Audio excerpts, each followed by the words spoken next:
This is the story of the cob and the pen, better known to us as the male and female swan. This type of swan is mute or without a voice, and so he must express himself in actions rather than sounds. Through the years, he's been of interest to the author, the playwright, the poet, the artist, the composer. But who knows the swan well enough to speak for him, to tell you what he thinks and feels? The answer, of course, is no one. From what we see, what we hear, and what we read, each of us must decide for ourselves what we think his actions mean. The cob is a big, graceful, bad-tempered bird, and is best distinguished from the pen by the large knob on his nose. No matter how bad his temper, the pen is stuck with him, because swans mate for life. The pen is a milder-tempered bird and is distinguished by a more modest knob on her nose. Question: how would you communicate with others if you had no voice? By pointing your finger? By stamping your foot? Well, the swan communicates by his actions, too. He communicates not only with the pen, but with the other residents of the pond. These other residents might include a gaggle of noisy geese, some seagulls, a blue heron who likes to fish, an anhinga or a snake-necked bird,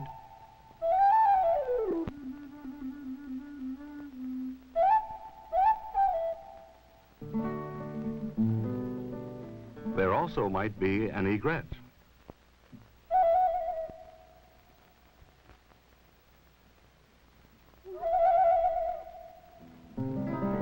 There might even be a very dangerous resident, such as an alligator.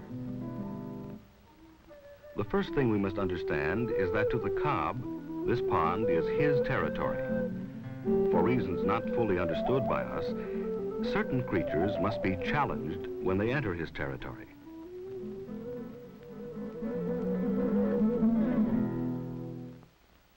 Man is one of the creatures. Having thus been exposed to the swan's temper, what would you say of his pretty? The playwright Molnar once wrote a play called The Swan. In it, he speaks this way about the heroine.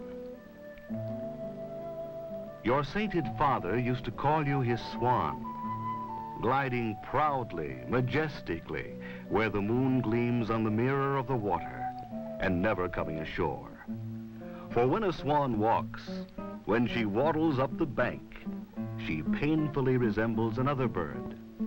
Natural history teaches that the swan is nothing but an aristocratic duck. Molnar may have been right, for surely the swan appears to be an aristocratic bird.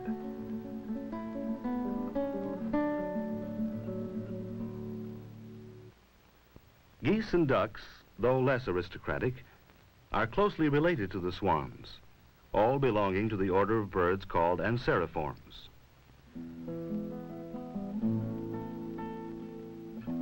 But being in the same family doesn't give a goose the right to get nosy.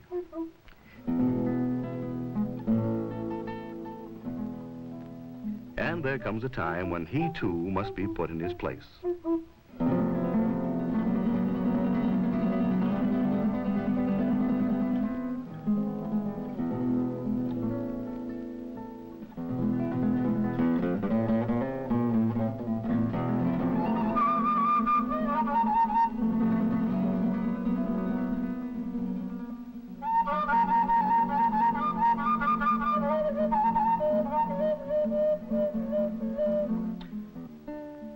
Why is one creature challenged but not another?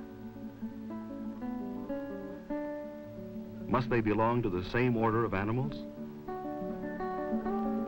Then why is man one of those that is challenged? The other residents are aware that the cob has become very short-tempered. Perhaps the answer lies in the time of year, for it's that season when the pen is starting to build her nest.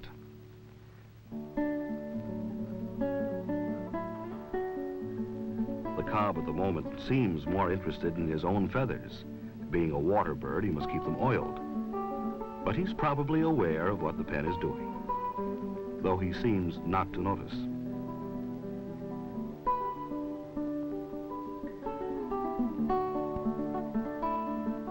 The nest is really just a big collection of twigs, sticks, grasses, and almost anything she can reach. She'll use the softer materials for the lining.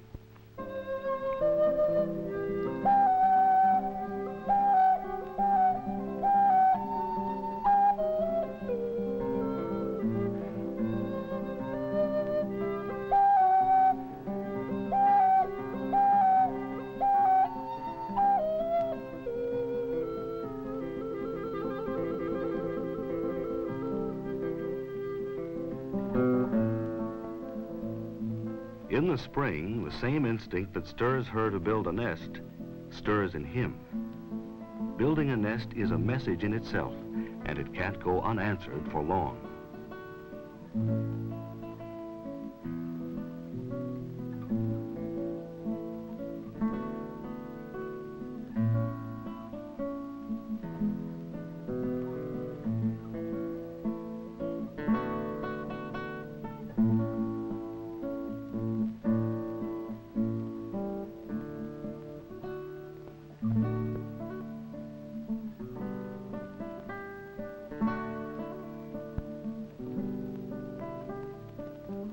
Communication has been complete, though not a sound has been uttered.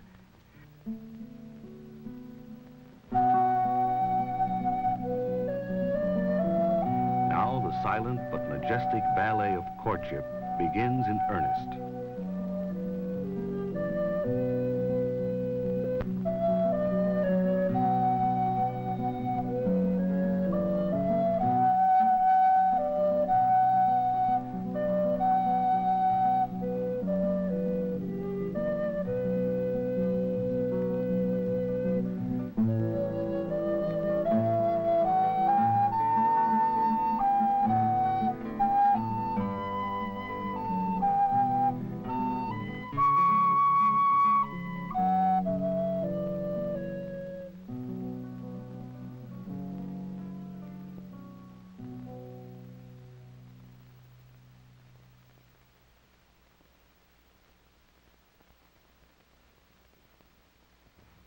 The nesting swan has inspired many a poet, painter, composer, and writer. Many years ago, Hans Christian Andersen wrote The Ugly Duckling, a story about a swan born in a duckyard. He wrote about the other animals that the swan met, and of all the problems the swan encountered as it ventured into the world.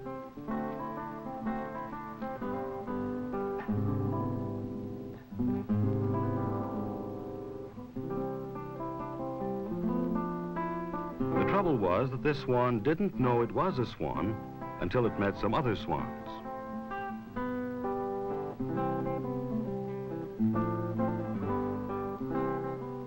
The Ugly Duckling leaves us with this thought. It doesn't matter if you're born in a duckyard, as long as you're hatched from a swan's egg. This is a thought perhaps more in tune with other times than with ours. Using what we read, what we hear, and what we see, each of us must decide this for ourselves.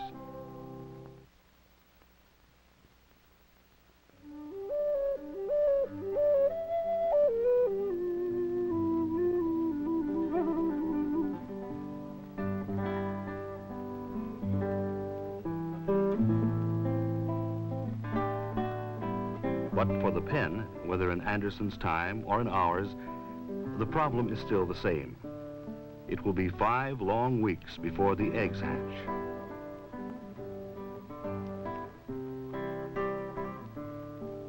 The cob helps when necessary. The eggs must be moved frequently so that growth within the egg will be uniform. The pen spreads the feathers on the underside so that the warmth of her body is directly against the eggs.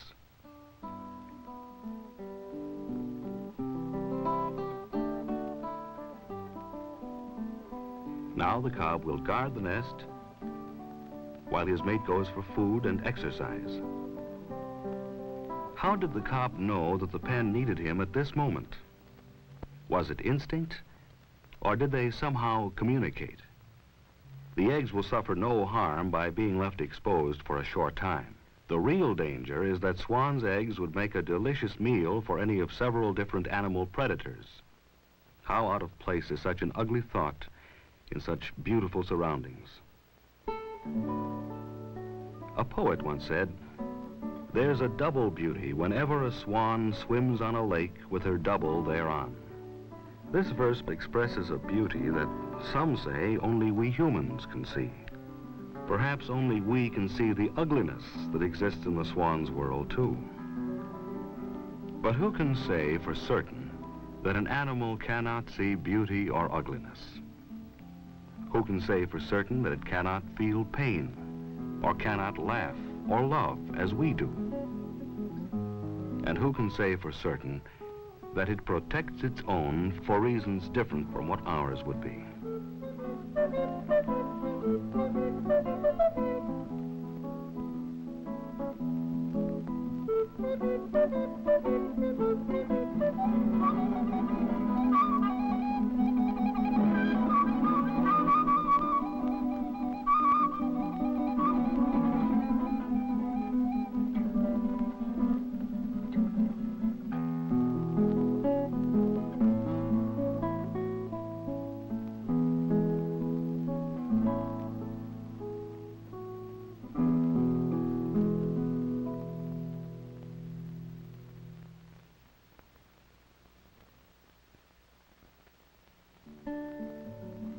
Is this an ugly duckling or a beautiful baby swan?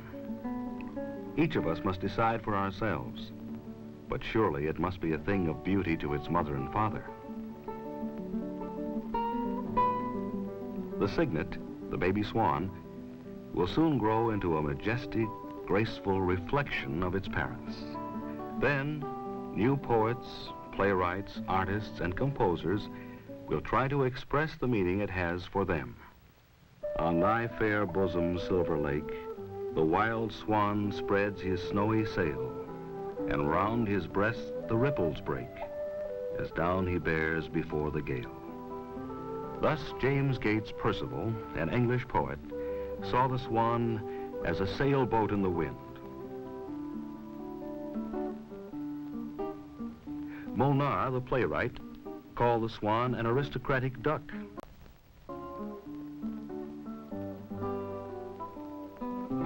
Hans Christian Andersen called the baby swan an ugly duckling. The composer Tchaikovsky, in his ballet Swan Lake, saw it as a beautiful woman. Now that you know him better, what meaning does the mute swan have for you?